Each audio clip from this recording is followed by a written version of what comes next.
안녕하십니까. 오늘 좌장을 맡은 한국과학기자협회장 이현정입니다. 예. 지금 시간이 조금 늦어져서 30분 하라고는 말씀하셨는데 저희 방송은 시간 지키는 게 중요하니까 12시 10분에 잘 맞춰보도록 하겠습니다. 약간 넘을 수도 있겠습니다. 저는 지금 KBS에서 과학 전문 기자로 활동하고 있고요. 또 1월 1일부터 새로 과학기자협회장을 맡았는데 오늘이 제가 참석하는 첫 번째 학술 행사인 것 같습니다. 이렇게 귀한 자리에 초대해 주시고 또 저장까지 맡겨주셔서 무척 영광으로 생각합니다. 자, 먼저 오늘 좌담이 함께 말씀 나누실 분들 제가 소개드리겠습니다. 여기 그 협회에서 주신 순서대로 제일 첫 번째 대한수학회장이시면서 기초과학학회 협의회 회장이신 곽시종 회장님이십니다. 네, 지금 카이스트 수리과학과 교수로 계십니다. 그리고 두 번째 한국물리학회 윤진희 회장님이십니다. 네, 윤 회장님은 물리학회 최초의 여성 학회장으로 많은 관심을 받고 계신데요. 앞으로 그래서 저와 친하게 지내기로 했습니다. 인하대 물리학과에 계십니다. 그리고 세 번째 한국광학학회 정영욱 회장님 자리하셨습니다. 네, 정 회장님은 한국원자력연구원 하나로 양자과학연구소장을 맡고 계십니다. 그리고 마지막으로 한국양자정보학회 한상욱 회장님이십니다. 네, 키스트 양자정보연구단장 함께 맡고 계십니다. 오늘 저희 모임에서는 그 양자의 해를 맞아서 각 학회들이 어떠한 활동을 계획하고 있는지 그것을 우리가 함께 공유하는 것이 가장 중요한 자리가 되겠습니다. 그래서 각 학회별로 올해 계획을 한 3분에서 5분 정도 설명을 해주시고요. 두 번째로는 제가 간단한 질문을 하나 더 추가로 드리도록 하겠습니다. 순서는 곽시종 회장님, 윤진희 회장님, 그리고 정영욱 회장님, 한상욱 회장님 순으로 하겠습니다. 제 시간은 한 3분에서 5분 정도. 먼저 곽시종 회장님께 마이크를 드리겠습니다. 예, 안녕하십니까. 예, 카이스트 수리과학부 곽시종 교수입니다. 올해 1월 1일부터 대한수학회장이면서 또 기초과학 학회 협의체가 있어서 거기에 대한수학회 순번의 회장이라고 해서 임기를 시작하였습니다. 이렇게 사회적으로 국가적으로 양자과학 및 기술의 해를 선포하게 된 물리학회가 부럽기도 하고요. 축하도 드립니다. 수학은 물리하고는 가장 가까운 이웃 사촌입니다. 항상 좋은 건 아닙니다. 저희도 시기 질 수도 있고요. 물리가 잘 나갈 때는 같이 좀 업어탈 수도 있고요. 너무 잘 나가면 시기도 할 수 있습니다. 예. 그렇지만 양자역학이나 양자과학이 태동기의 수학도 인류 역사상 가장 번성한 때입니다. 그래서 그 당시에 수학과 물리가 수학자인지 물리학자인지 잘 구별이 안 됐고요. 20세기 최고의 명문대학 독일의 괴팅겐 대학의 괴팅겐 학파가 수학과 물리에 그 당시에 이제 르네상스를 이끌었고 또 물리 양자역학의 수학적 이론을 제공했죠. 이를테면 이제 뭐라고 해야 되죠? 양자역학을 설명하는 수학적인 언어들이 있는데 또 수학에서 그 양자역학의 이게 뭐 공리다 이렇게 뭐 하는 것이 양자의 상태 뭐 복소 힐버트 공간에서 복소 작용소 이론을 가지고 해석을 하고요. 뭐 양자의 뭐 시간에 따른 변화라든지 뭐 양자의 상태를 측정하고 관측하는 게 다 이게 수학적으로 기술되는 건데 거기에 수학이 많이 기여를 했다 말씀드리고 싶고, 또 한 가지는 그 당시 인류 역사상 최고의 수학자 하면 가우스를 뽑을 수 있고요. 인류 역사상 가장 위대한 여성 수학자 에미 뢰더도 있었고요. 또 20세기 수학의 방향을 제시했던 힐버트가 있었고요. 괴팅겐 대학에. 또 그 제자 리만 가설 리만 있었고요. 등 많습니다. 민코스키도 있었고. 그래서 괴팅겐 학파가 제가 보기에는 20세기 최고의 명문 대학입니다. 거기에서 수학자와 물리학자가 아주 사이좋게 그 양자 과학의 태동과 혁명기를 잘 이끌었다고 볼 수 있는데 저희가 이제 그 뒤에 양자과학이 수학에 미친 영향은 많이 있죠. 국가 전략과제로 20년 연구해온 양자 내성암호가 있고요. 또 물리학자들이 제기한 뭐 양밀 이론이 존재하느냐, 그게 수학적인 근거가 확실하냐, 뭐 이런 것도 있었고, 그 다음에 그것에 어떤 뭐 정확한 설명이 필요하다. 이제 에드워드 이튼이 수학 7대 난제를 설명할 때 그 클레이 연구소에서 적어도 어떤 논문에 나오는 그 예들을 완벽하게 설명해야 된다. 수학자들에게 물리학자들이 난제를 좀 수리 물리학자들이 제시해서 수학자들의 도움을 청한 것도 있고요. 또 양자 컴퓨팅은 또 수학에서도 많이 합니다. 예를 들어서 대한수학회 양자 암호 정보 분과가 있어가지고 거기에서 이제 7대 난제 중에 이제 PMP 문제가 있지 않습니까? 거기에 이제 양자 컴퓨터를 가정하면 이제 QP 퀀텀 폴리노미알도 있어서 그 사이에 수학자들이 정보 분과, 암호 분과에서 열심히 연구하고 있고, 또 그러한 분야들이 이제 그 규모가 큰 한국의 여러 대학들에서는 꽤 높은 비중으로 연구를 하고 있습니다. 그래서 저희가 대한수학회는 내년이 80주년 행사가 있습니다. 물리학회는 이제 72년 20학회에서 빠져나와가지고 대한물리학회가 좀 늦게 창립되는 바람에 가장 자연과학의 유구한 역사는 대한수학회 80주년입니다. 2026년에 거기에 지금에서 여러 학술 활동들을 지금부터 준비하고 있는데 거기에 이제 K사이암 한국산업응용수학회랑 같이 양자 분과를 따로 만들어서 수학에서 역할 또는 뭐 이웃사촌으로서의 어떤 협력 여러 가지를 계획하고 있습니다. 네, 이것으로 마치겠습니다. 네, 감사합니다. 내년도 80주년 수학의 행사에도 큰 관심을 부탁드리겠습니다. 그리고 다음으로는 한국물리학회 윤진희 회장님 간단한 소개 부탁드리겠습니다. 예. 제가 사실 이제 어찌됐건 주최 측으로서 제가 어제 굉장히 체계적으로 토론문을 작성을 했는데 한 8분 30초 정도가 되더라고요. 근데 이거를 3분으로 줄여달라 그러니 난감하기 짝이 없습니다. 그래서 최대한으로 줄여보려고 하는데 그래도 주최 측으로서 한 1분만 더 주실 수 있을런지. 예. 사실 그 양자 물리는 지난 한 100년간 저희 물리학계에서는 굉장히 주류 분야로서 자리 잡고 있는 것 같습니다. 여러분께서 그 양자역학 과목의 학점이 어땠는지를 거론해 주셨는데 그만큼 모든 그 전 세계 물리학과의 기본 필수 과목이 양자역학입니다. 근데 이게 이제 학부 때 들어가면 양자역학을 배웠으나 아까 뭐 8점 얘기도 나왔던 것처럼 거의 사실 잘 모른다고 할 수가 있을 것 같아요. 그리고 이제 상위 과정에 들어가면서 거기에 갑자기 이제 고급 양자역학, 뭐 상대론적 양자역학, 양자장론 막 이래갖고 그 깊이가 100년 동안에 엄청나게 깊어졌던 학문이고 전체 물리 그 전 세계 물리에서 거의 그냥 전 과정에 걸쳐서 다 배워야 될 정도로 굉장히 중요하고 또 열심히 연구하고 있는 분야인 것 같습니다. 초창기 양자역학의 태동을 이제 보시면 알겠지만 주로 당시에는 이제 전자나 아니면 그 양성자 이런 작은 입자들의 상호작용을 연구하고 사실 그 상호작용으로부터 이루어지는 복합체의 구조를 굉장히 잘 설명을 하면서 이 양자역학이 당시 그 200년 동안 이어져 왔던 뉴턴의 고전역학 이 그런 과학적 사고를 깨고 상대론과 함께 어떤 새로운 패러다임을 만들어낸 굉장히 이제 중요한 분야라고 생각을 합니다. 그래서 이런 걸 우리가 이제 과학혁명이라고 부르고 아까 2차 과학혁명이라는 언급도 있었는데요.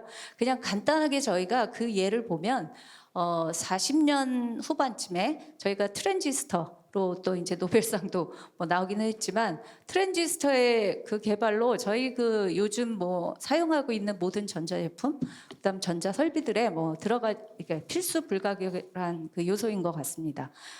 또 그 이후로 아까 그 홍 교수님께서 또 언급하셨던 레이저, 레이저는 뭐 당장 사용하셨던 레이저 포인터에서부터 시작해서 산업에서는 뭐 절단이라든가 뭐 천공, 용접 막 이런 데로 굉장히 광범위하게 쓰이고 있고요. 또 홍 교수님 그 실험하신 것처럼 정밀 계측 쪽에 또 없어서는 안 될 도구가 되고 있습니다. 그래서 이 두 개가 사실 20세기의 최고의 발명품들이라고 얘기를 하고 있는데요. 저는 그 근간을 만들어낸 이 양자 물리가 바로 그 또 20세기의 최고의 발견이 아닌가 하는 생각을 합니다. 그래서 이 중반쯤에 이제 들어서면서는 양자 역학이나 양자 물리라고 이제 행했던 것들이 그 주변 학문으로 넘어가죠. 그래서 과학이라든가 아니면 이제 화학, 의학 이런 쪽으로 주변 학문으로 확장되면서 양자 과학이라는 이름을 얻게 되고요. 그 다음에 그것이 이제 일상 실용 쪽으로 들어오면서 양자 기술이라는 이제 말로 등장하게 되는 것 같습니다. 근데 이런 일련의 그 과정들이 사실 저희 그 과학적 사고를 굉장히 많이 지배했던 것 같아요. 그래서 양자역학만 해도 저희가 철학이라고 얘기를 하는데 사실 고전역학은 굉장히 결정론적인 사고였다면 양자는 그야말로 이제 통계적인 확률적인 사고가 가능하다라는 좀 철학적인 의미에서도 이게 과학사적으로도 굉장히 의미가 깊은 것 같습니다. 최근에는 아까 뭐 양자 컴퓨터 해서 거기에 대해서는 더 이상 이제 언급할 필요가 없겠는데요. 사실 이제 기초과학의 영역에서 봤을 때 물리에서 양자 과학이다라고 하는 건 양자 컴퓨터는 그 일부분에 불과합니다. 사실 그래서 앞으로 뭐 양자 센서라든가 아니면 양자 암호, 보안이나 양자 뭐 금융 쪽에서도 관심이 많고요. 그래서 그 앞으로 응용 자체는 무궁무진할 것입니다. 근데 거기서 우리 물리학계 또 물리학자들이 해야 할 역할이 무엇일까? 근데 아무리 그런 기술 요구되는 기술들이 있는데 그런 기술들이 아직까지 우리가 설명하지 못하는 여러 현상들을 또 기반으로 해서 개발이 돼야 되고 있고요. 그래서 그런 어떤 물질의 근본적인 성질을 파헤치고 있는 그런 물리학자들의 역할이 아직도 많은 것 같습니다. 그래서 이런 것들을 이제 앞으로 저희 전체 어떤 행사들을 통해서 전 국민들 또는 전 세계인들한테 같이 공유를 하고 그러는 한 해를 이제 맞이하고자 하고요. 저희 그 물리학계가 앞으로 내년 1년 동안 행사는 이번 행사를 또 많이 이제 주관해 주신 주최해 주신 애써 주신 안재욱 교수님을 비롯해서 IYQ 특별위원회에서 저희가 올해 봄 학술 총회 기간 중에 양자 과학기술의 특별 세션을 마련을 할 텐데요. 거기에는 이제 사실 양자 기술이 한 분야에만, 그러니까 적은 분과에만 속한 게 아니기 때문에 저희 물리학회 여러 분과들과 또 사실 다른 학회들이랑 많이 겹쳐 있어서 그런 유관 학회들과 공동으로 특별 세션을 개최할 예정입니다. 그리고 가을 학회 때는 에이펙의 지원을 받아서 그때는 이제 양자과학기술 포럼으로 이제 개최할 예정이 있고요. 그 다음에 사실 이제 아까 보셨듯이 굉장히 여러 단계에서의 그 활동을 진작하고 있기 때문에 저희가 이제 대중이라든가 아니면 학생 등 다양한 그룹을 대상으로 해서 크고 작은 행사들을 기획할 예정입니다. 그래서 앞으로도 많은 관심을 가져주기 부탁드립니다. 감사합니다. 네, 잘 들었습니다. 역시 그 주최 측답게 올해 굉장히 많은 행사를 기획하고 계시네요. 저희 과학기자협회에서도 함께 많은 취재가 가능하도록 힘써보겠습니다.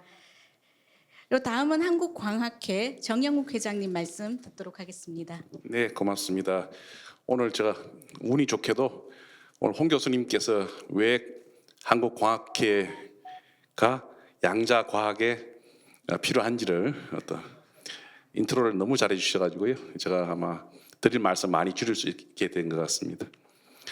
한국광학회가 이제 태동한 거는 뭐 한국물리학회만큼 길지는 않습니다. 89년도 만들어졌으니까 36년 됐고요. 그런데 이제 저희들이 뭐 잘 아시겠지만 레이저 광학이 이제 최근 뭐 반도체라든지 양자 정보 기술에서 굉장히 중요한 역할을 하고 있는데요. 이미 2010년부터 저희들은 그 양자 광학 및 양자 정보 분과를 만들어서 지금 활동해 오고 있습니다. 아마 제가 뭐 최근에 생긴 그 양자정보학회에 아마 모태가 된 그 구성원들 대부분이 또 우리 양자과학기술에서 큰 역할을 하고 있는 분들입니다. 그만큼 사실은 우리 학회의 중요한 미션 중에 하나가 양자정보고요. 그리고 실제로 뭐 아시겠지만 양자 컴퓨팅, 양자 통신은 뭐 어떻게 보면은 뭐 광학회가 굉장히 주도적인 역할을 하고 있고요. 양자 센싱도 마찬가지고요. 전 분야에 걸쳐 가지고 아마 가장 키가 되는 어떤 핵심 기술 또는 뭐 장치 또 그걸 넘어서 가지고 또 소재에 있어서도 뭐 예를 들면 그 큐비스의 원리가 되는 다양한 소재들을 이제 뭐 동영서 소재들을 만들어내는 것도 현재 우리나라가 이제 뭐 그런 전략적인 어떤 그런 문제 때문에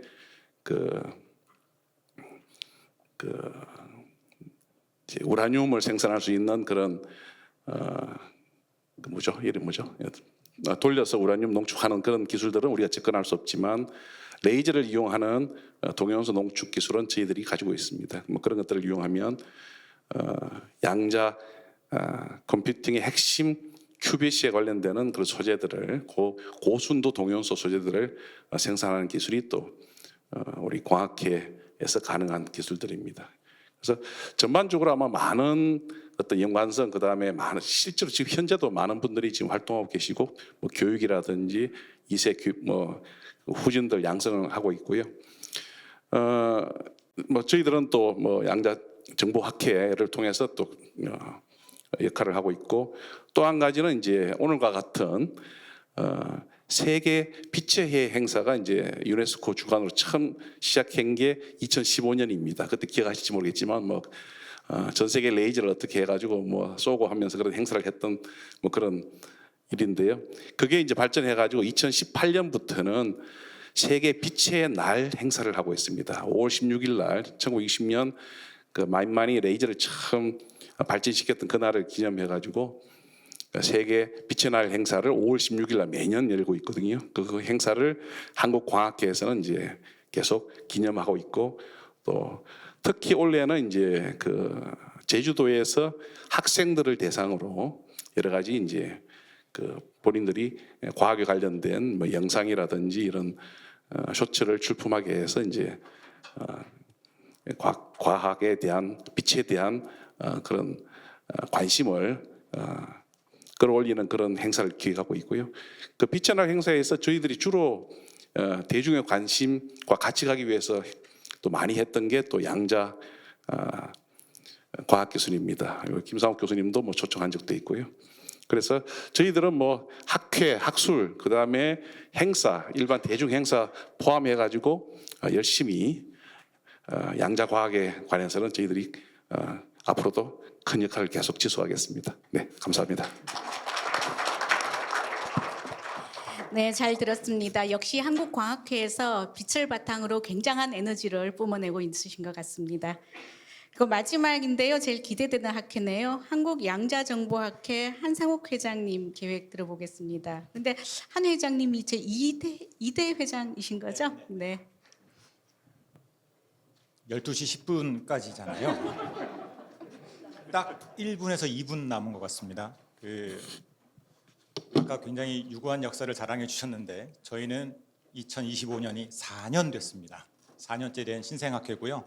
한국양자정보학회는 연구자들이 물리하시는 분들, 화학하시는 분들, 광학하시는 분들, 수학하시는 분들, 그다음에 최근에는 공학 쪽에 전자공학 하시는 분들, 반도체 하시는 분들 이런 분들이 양자과학기술 쪽에 한번 다 같이 모여서 얘기할 수 있는 자리를 만들어 보고자 하는 연구자들이 자발적으로 만든 학회입니다. 그래서 우리 학회에는 아까 말씀해 주셨지만 물리학회에 계신 분도 엄청 많으시고요. 광학회에 계신 분도 많으시고 수학회도 계십니다. 많지는 않으시지만. 그리고 화학회에 계신 분도 많이 계시고 전자공학회, 반도체공학회 이런 분들도 굉장히 많이 활동을 하고 계십니다. 그래서 우리 학회에서는 이런 여러 가지 학문 분야의 과학 기술들을 가지고 어떻게 이것을 인류의 삶에 접합시킬 수 있는지 그런 응용 기술을 개발하는 것까지 한꺼번에 다루는 그런 장을 만드는 걸 목표로 하고 있습니다. 올해 2025년, 자 시간이 1분 남은 것 같아서요. 2025년에 저희들의 계획은 이번 달 2월 17일부터 19일까지 두 번째 정기 학술 대회를 하고 있습니다. 그래서 부산에서 2월 17일 월요일부터 수요일까지 정기 학술 대회를 하고요. 아까 세계 빛의 날 말씀해 주셨는데 잘 모르시지만 월드 퀀텀 데이라고 4월 14일을 전 세계의 과학자들이 자발적으로 만든 날짜가 있습니다. 그래서 월드 퀀텀 데이라는 날이 있고요. 그다음에 6월 달에는 나노 코리아처럼 퀀텀 코리아라는 행사가 있습니다. 그 행사에서 저희 학회에서는 국제 학술 대회를 개최를 하고 있습니다. 그래서 그 국제 학술 대회를 개최를 하고 있고 이렇게 저희가 하는 것만 말씀드렸는데 이런 물리학회라든지 광학회라든지 수학회에서 저희 양자과학 기술에 대한 어떤 행사를 할 때 적극적으로 동참하면서 올해 2025년이 정말 양자과학 기술의 해가 될 수 있도록 노력을 하도록 하겠습니다. 감사합니다. 네, 네 분 말씀 정말 잘 들었습니다. 학회 계획을 듣고 나니까 앞으로 우리나라 양자과학의 기술이 굉장히 미래가 밝다고 생각이 듭니다. 사실은 공통 질문이 하나 있었는데요. 좀 시간이 부족해서 물리학회장님께만 대표로 드리겠습니다. 지금 대중들도 양자과학 기술에 대한 관심 굉장히 뜨겁잖아요. 그래서 앞으로 양자 기술이 세상을 많이 바꿀 것 같은가요? 라는 질문인데요. 어떻게 보면 답하기 쉬울 것 같기도 하고 어려울 것 같기도 한데 학회장님께 질문 부탁드리겠습니다. 정답은 그냥 정답이라기보다 답변은 네 한마디면 될 것 같습니다. 근데 이제 저는 물리학회를 대표하는 입장에서 사실 말씀드리고 싶은 건 뭐 사실 저희가 처음에 양자역학이 태동되면서 거기에 굉장히 중요한 역할을 하신 분들께서 앞으로 이 기술이 뭐 트랜지스터라든가 아니면 레이저와 같은 이런 응용 기술에 쓸 거라고는 아무도 상상을 못했을 거예요. 또한 굉장히 유명한 일화가 있잖아요. 헤르츠가 전자기파를 실험에서 생성한다랄까 하여튼 실험에서 이렇게 일어나는 걸 발견을 했을 때 그 조수가 물었다고 합니다. 선생님 근데 이거 어디다 쓰입니까? 그러니까 헤르츠가 아무짝에도 쓸모없다라고 했습니다. 근데 그 전자기파가 오늘날의 우리 인류의 삶에 어떤 영향을 끼치고 있는지는 다들 잘 아실 것 같아요. 그래서 제가 이런 얘기를 하는 이유는 사실 기초과학이라는 것은 응용을 생각을 하고서 하지는 않습니다. 일단 원리를 탐구하고 물질의 어떤 특성을 연구하다 보면 그 이후로 이제 응용이라는 게 그러니까 쓰임이라는 게 이제 나타나게 되는 건데요. 이런 의미에서 좀 기초과학은 보다 좀 근본적으로 연구를 하기 때문에 사실 그 호흡이 굉장히 깁니다. 그리고 굉장히 꾸준하게 연구가 필요하고요. 근데 이거를 제가 이제 사실 장관님 가시기 전에 했으면 좋았을 얘기기는 하지만 그래서 저희가 뭐 양자 기술을 지금 얘기하고 양자과학 기술을 얘기하고는 있지만 사실 기초과학이라는 것은 어떤 응용 이전에 보다 본질적인 탐구를 하고 그런 탐구가 선행이 돼야지 그 다음에 저희의 응용들이 이루어지는 것이기 때문에 보다 꾸준하고 장기적인 그런 투자가 필요하다라고 생각합니다. 그래서 좀 요즘 약간 실용성을 너무 위주로 해서 투자가 이루어지고 있는 부분에 대해서 좀 안타깝게 생각하고요. 이런 부분에서 좀 긴 호흡을 가지고 인내성을 가지고 좀 꾸준한 연구를 지원해 주기를 부탁드리겠습니다. 네.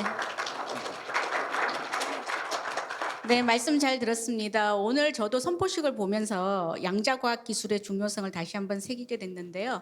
올해가 유엔이 선포한 양자과학기술의 해지만 내년부터는 모든 해가 양자과학기술의 해가 되지 않을까 생각을 합니다. 앞으로 양자과학기술이 인류의 발전에 이바지할 미래에 굉장히 기대되는데요. 오늘 좌담과 행사를 통해서 많은 인사이트를 얻으셔서 연구 현장과 또 산업계 현장에서 퀀텀 점프하는 한 해가 되시길 바라겠습니다. 오늘 귀한 시간 내주시고 많은 의견 주신 학 회장님께 다시 한번 큰 박수 부탁드립니다. 이상으로 양자과학과 학술적 파급 효과 좌담회를 마치겠습니다. 감사합니다.